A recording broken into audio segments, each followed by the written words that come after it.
राधे राधे दोस्तों, मैं बबीता त्रिपाठी एक रक्षाबंधन पे प्यारा सा गीत सुनाने जा रही हूँ। ज़्यादा से ज़्यादा शेयर करें, सब्सक्राइब करें, सपोर्ट करें। मैं बहुत ज़्यादा मेहनत कर रही हूँ। राखी बांधबी तो हरी कलैया, बिरने आवा हमारी नगरिया। राखी बांधबी तो हरी कलैया, बिरने आवा हमारी नगरिया। याद करे तो हरे बहिनिया, बिरने आवा हमारी नगरिया। याद करे तो हरे बहिनिया, बिरने आवा हमारी नगरिया।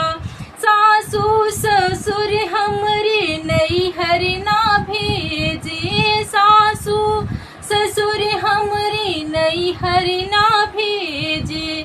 भूल गए नैहर नगरिया, बिरने आवा हमारी नगरिया।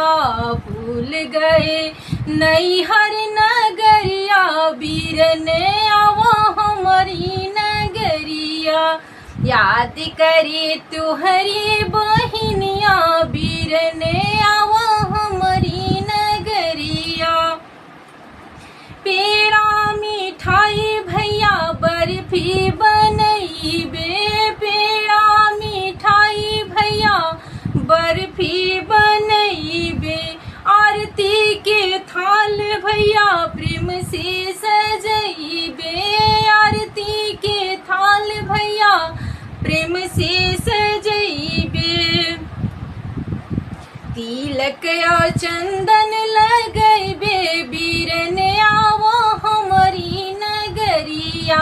तिलक या चंदन लगैबे, बिरने आवा हमारी नगरिया। राखी बांधब तो हरी कलैया, बिरने आवा हमारी नगरिया।